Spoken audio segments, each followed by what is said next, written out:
Hey guys, my name's Crystal Kenny, and I'm in love with creating. All things artistic and imagination involved. I'm an American girl who chased her creative dreams all the way to Paris, France, making a living using photography. This podcast takes you inside the stories of all the artsy folks I've met along the way and gives you that extra push to discover your creative gifts. The desire to create is deeply inside each and every one of us, and I give you the tools and inspiration to find a new way of living a more creative life. This is La Vie Creative, the podcast.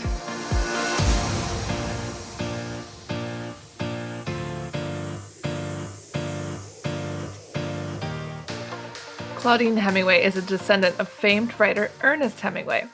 We bumped into each other at a party and decided to team up and dive deep into French history, but with a twist, by bringing a spotlight to those lesser-known creatives in France. This is History with a Hemingway. Welcome back to Paris History, Avec Hemingway, and today we are talking about the Palais Royal, and it's tucked away behind the Louvre. A lot of people don't find it.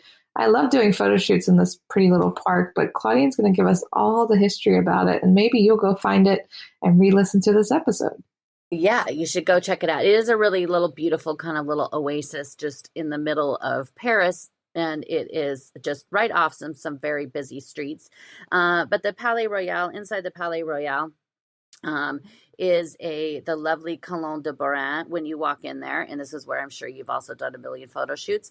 It was created for the millennium, and it was, I always do that. It includes 260 black and white columns. It is created on the former parking lot that was there because it is the Minister of Culture. But I'll tell you more about the Palais Royal itself in a minute. It was in 1985, Jack Lang, who was the Minister of Culture at the time, talked to the French artist Daniel Bourrin. He wanted something that was going to be created, that was going to be, added there. There's all these different pieces that were added for the year 2000. François Mitterrand wanted a more modern art around Paris, which still, there's this thing is, there's still people today that are ticked off about anything that was new. But Daniel Bourrin was born in 1938. He began by basically being a street artist in Paris in the 1960s. He also would create posters. He ended up, he is still alive, and he is known for doing these kind of thick black and white awning stripes that you do see on the actual, on these columns today. There used to be water that would run underneath some of them. Some of them used to move up and down, but they don't do that anymore. It's in there in the middle of the Galerie d'Orléans, and then right next to it, there's two groups of 17 of these big, very shiny silver orbs that were added there as well during that time. And then you could also find some Arago markers, which if you watch the Da Vinci Code, that's kind of where people kind of know them from. They were done in 1994, added by a Dutch artist named Jean Dibert, and they dedicated to François Arago, who was the one that first discovered the first meridian that went through Paris. Now they've moved it to the Greenwich. I think it's the Greenwich meridian. But there's 135 of them placed across the city. You find some of them in the Palais Royal. They even find some of them inside the Louvre. Whoa. Which I love. So the Palais Royal itself originally was the Palais Richelieu. It was built by Cardinal Richelieu, who was under Louis XIII. He was incredibly powerful. He was the one who Marie de Medici hated and was always trying to oust him, which ended up getting her ousted a few times.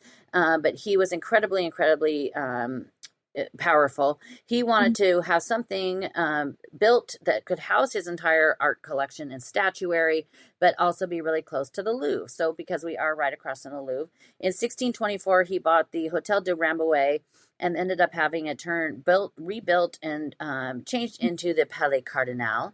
At the time, it was up against the defensive wall of Paris that was at the Porte Saint-Honoré of the Charles V wall. And if you walk just down the street on Rue Saint-Honoré, you do see a plaque where also is where we just talked about her in the last week.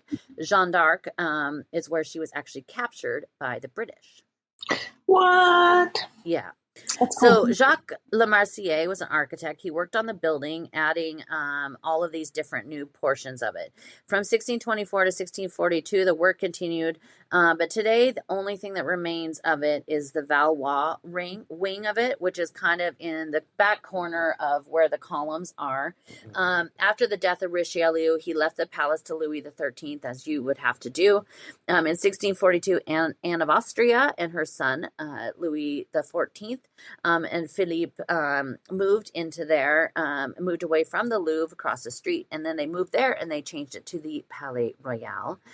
For a short period of time, it became the Academy, the Royal Academy of Painting and Sculpture, which then ended up moving into the Louvre.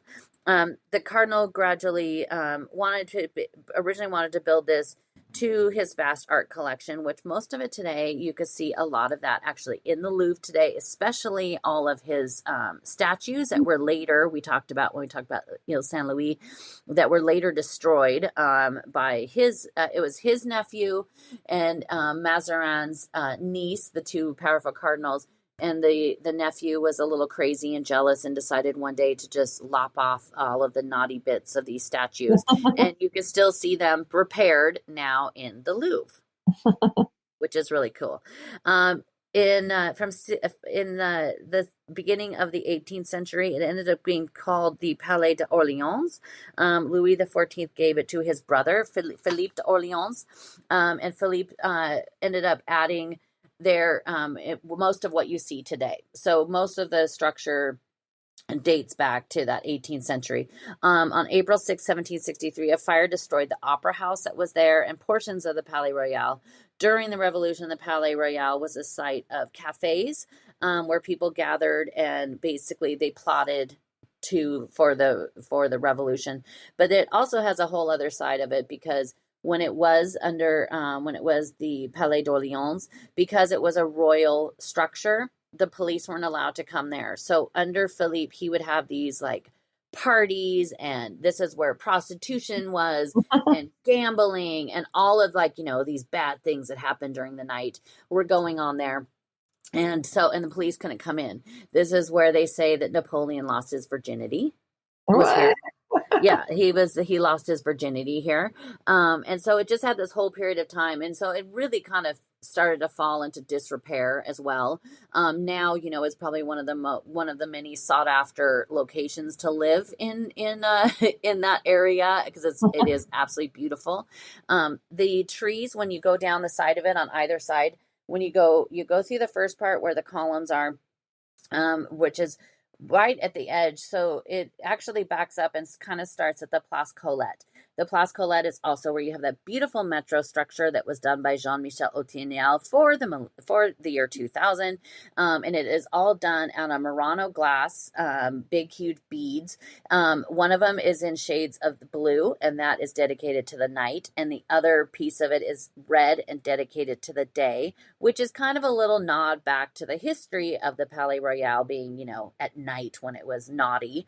But it's a really, really beautiful structure. Jean-Michel Autiniel, he is a contemporary artist. He also did these really beautiful prints that were done for the Louvre for the 30th anniversary of I. M. Pei's pyramid that they decided to keep, and they are in the Corps-Puget of the Louvre, and they're really beautiful. I love them. But Place Colette is named, of course, for the artist Colette, which we'll talk about. But it's also on the edge of one of my favorite places, La Numars, which is a wonderful, wonderful cafe that you have taken pictures at a million times. And it is one of those cafes of Paris. It's probably on Instagram 400 times a day. But it is one of my favorites for many, many reasons. I mean, why wouldn't it be? I know. So we're being vague on that. I have a very special reason why I love it, but it is the Place Colette is really, and that whole area. Sometimes on like some nights in the spring and summer, because it's right on the edge of the Comédie Française. They just set up these speakers, and there's people doing tango and dancing in the front of it between Numar and the Palais Royal. So it's really, really neat. It's from any time of the day. I love to go there in the morning before I go to the Louvre, and have my café crème and tartine. And then it's busy during lunch. It's busy. It is always busy there. And it is a really great little place to sit and enjoy watching the people dance. Who doesn't want to watch them dance? I love when they dance along the Seine too. Yeah, way down to we did a live walk at the Jardin des Plantes, and there was a couple. I did caught a bunch of the people dancing down there. It was really fun. So cute. But when you walk back into the back side of the garden, which is the longer side of it, if you look at the trees that go on either side, and they are now named, a couple years ago, they changed it. So they named them after, there's the Allée Cocteau, named after Jean Cocteau, and the other one named after Colette, because they were two very famous residents of the Palais Royal. But if you stop and look, the columns of the Palais Royal line up. They planted the trees to line up with the columns. And these are those little things about Paris that you might not notice, but for some reason to your eye, they just look perfect and they're lovely. So it's really cool to see that these are the things they think of that you don't notice, where they're like, let's plant these trees so they're in line with all the columns. Yeah, so I love all the parallels. Yeah, those trees were originally laid out in 1910. They were replaced eventually with red horse chestnut trees that line up with each of the columns. There's 500 trees, and lime trees later and also around there. But the horse chestnut, a couple weeks ago, it was almost impossible to breathe in Paris because the pollen was so high in there. Also there, you might notice a very tiny cannon that is there in the middle of the grass. You can't walk up to it. There's two little grassy spots. Both of them are fenced off that you can't go on, but each one of them, in the end of them, has like a little seated area. This little tiny cannon was designed by Rousseau, who was a watchmaker whose shop was in the Palais Royal, and he originally did this as kind of just a gimmick for his watch shop. It's this little tiny cannon, and every single day it would fire at noon, because the sun would hit the glass and light a wick that was set off the cannon. What? It set time for all of France for 20 years. This is how they basically set watches. And each year they do still fire it off on Patrimon weekend at a few times during the day. And I've got to stand there and watch it. And first time I was like, what is that noise? Like you just hear this like boom. And it's this little, I mean, the cannon itself is probably 7 inches long. I mean, it's not very big, but it doesn't sound off every single day at noon anymore, but it does just on that one weekend a year, which is kind of cool. I never noticed the cannon. Yeah, I noticed it long ago and I was like, what in the heck is that thing? But not really thinking. It looked like almost like it was some sort of like a bronze urn that held flowers at an angle. Yeah. It's like, why'd that thing fall over? Yeah. The garden itself, the original garden, was designed by André Lenotre, who was an amazing landscape designer who first did stuff for Nicolas Fouquet, who did Vaux-le-Vicomte, who we all know. Then Louis XIV stole over and had him do Versailles. He also did the Tuileries. The two alleys of the trees were, as I mentioned, were renamed for Cocteau and Colette. Cocteau lived there from 1941 to 1963 on the west side, running, and that's the side that Allée Colette is named at, or Cocteau. On the other side, the eastern side, is named after Colette, and that is basically underneath her window that she could look out. She used to say she loved to sit up there and just look out the window for hours. The benches under the trees have now been changed as well, and they're marked with the different words of these very famous French authors. Colette lived there from 1938 to 1954. She actually lived there twice, 2 different times in her life. She loved to look over the treetops. when you stand there and you look up, you actually see a very small bronze marker underneath what was her window. Her third husband, Maurice Godec, who lived there with her, and we did a podcast episode like 2 years ago about her. She's pretty amazing character. He was Jewish, and during the war, he actually would hide, and he would hide in the attic and the rafters of the Palais Royal. She would basically ended up sitting there and looking out the windows when he was taken at one point that we talked about in the episode. And then she ended up using some of her contacts. Some of her German contacts were huge. Some German, the wives of some German high-ranking officers, because they were big fans of her. And so she was able to basically broker with them to get him out. But then he had to basically keep hidden away until the end of the war. It worked. It worked. But also in this, and it also has to do with Colette, is one of the oldest restaurants in all of Paris. And this one actually is. Most of them, when they say they're the oldest, as we've talked about, it's not. But is the Grand Veilleur. And the Grand Veilleur dates back to 1760. It was originally called the Café de Charte. And when you look at it, it says it over some of the windows. The Petit Veilleur was in the Galerie de Valois. And it wasn't doing so well. So Jean Veilleur took over the Charte, and the original was much larger than what we see today.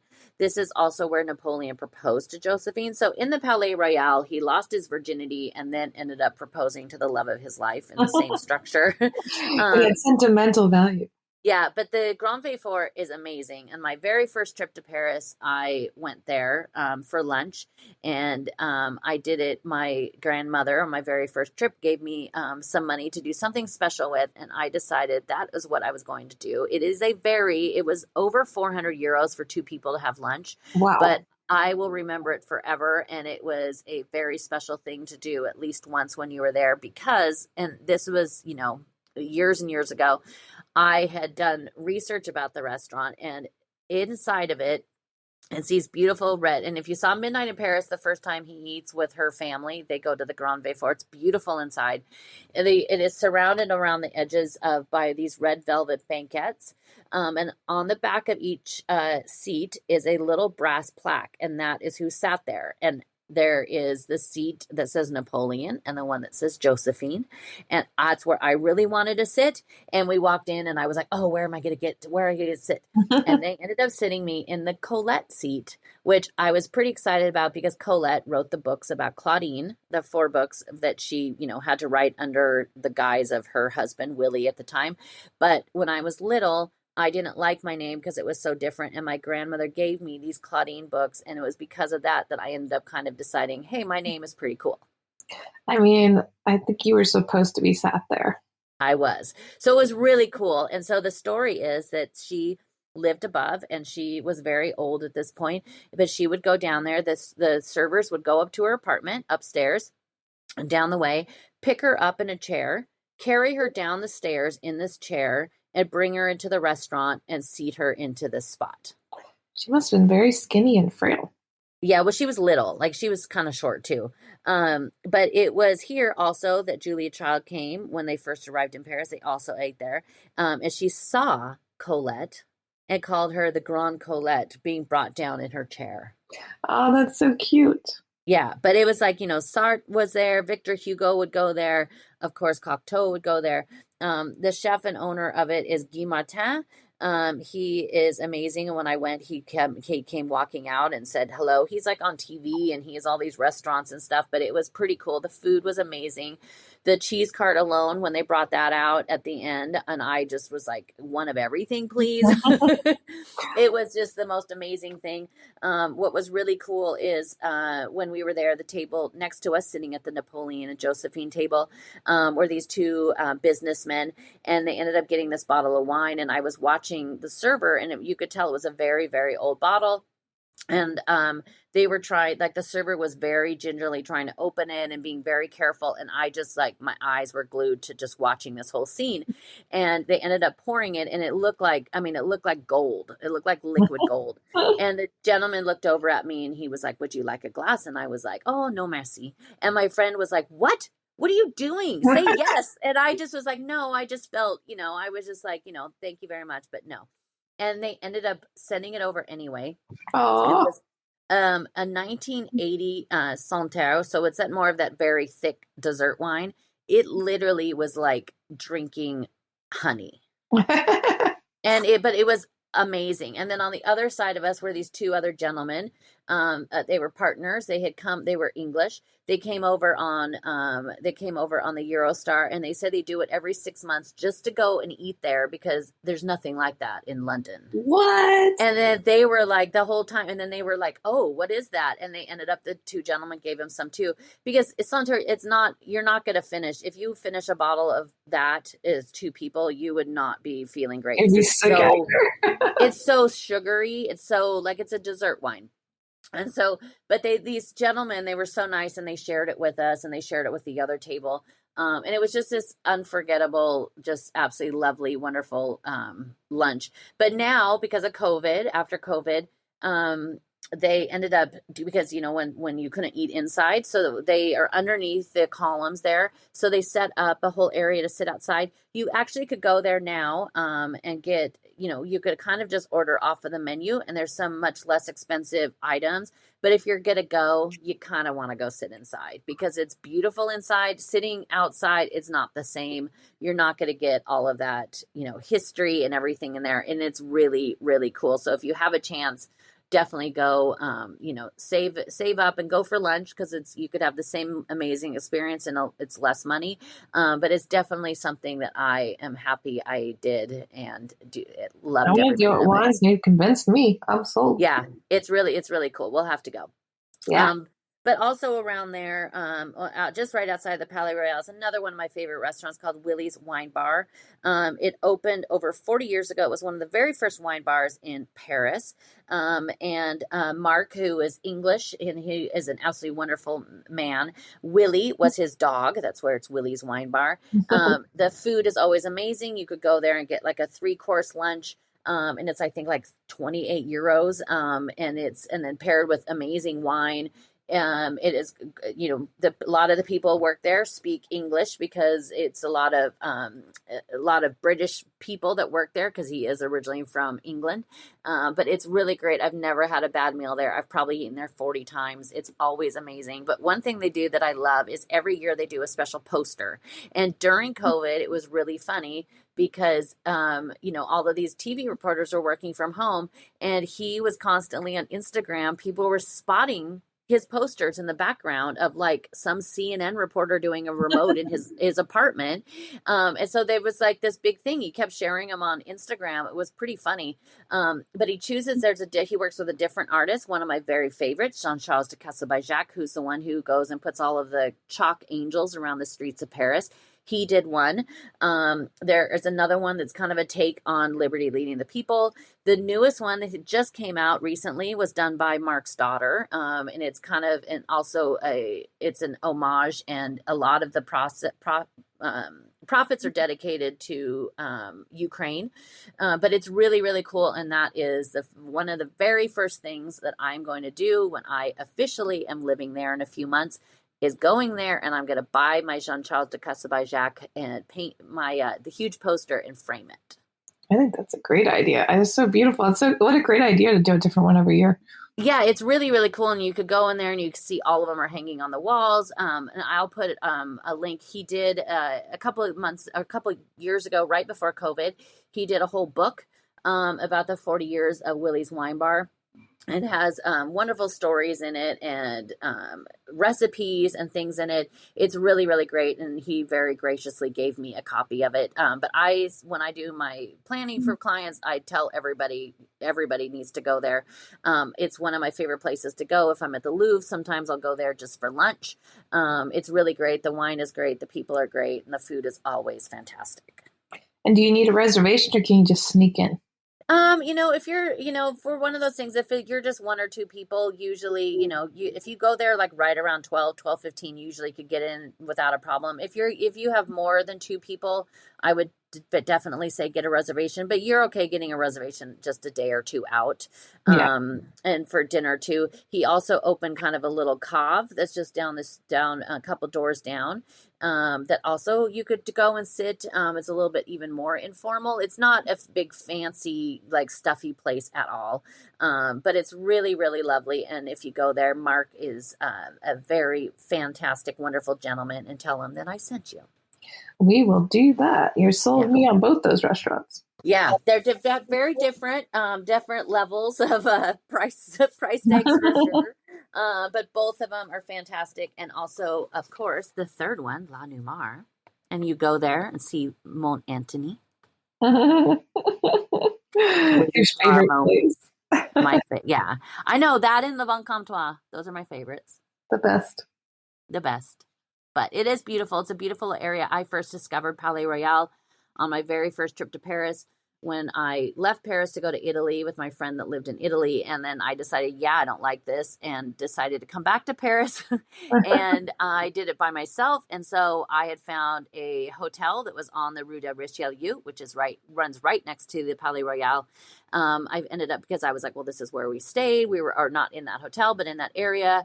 I was coming back by myself, and I thought, hey, I'll go to some, I already kind of know that area. I was a little worried to do it by myself, and I went back there, and on that first night, I ended up going, what's this little doorway go to? And it came down to the side of the Palais Royal, and I walked in, and I just was like, oh, because the parks of Paris and the places like that really are the living room for the French, because their apartments are so tiny, as you know. And so these are great little places for people just to go and sit. And I still love to go in there and sit around the basin, which, sit there with a book. And I love to count how many French people are sitting there reading an actual book or a newspaper, which is something you don't see in the United States. Yeah. They're definitely. just on their phones. But it is kind of this quiet little oasis that's, on one side, you're very close to the Rue de Rivoli, and it's very noisy. And then the other side, you have the Rue de Richelieu. So you're in the middle, like the Palais Royal sits in the middle of some very busy areas. But when you walk in there, just everything is just silent and disappears. I couldn't agree more. And I think that's a great note to end on, that everyone go there, check it out, and check out ClaudineHemingway.com. Thank you for listening to Paris History Avec a Hemingway. If you want to find out some more, you could always find me on my Instagram page, Claudine Bleu Blanc Rouge, and that's BLEU, as in the French way to spell it. And each day I post a daily history lesson about a person or a place or something in Paris, or it's lots of fun facts. And then also at ClaudineHemingway.com, where you can also sign up for my newsletter there.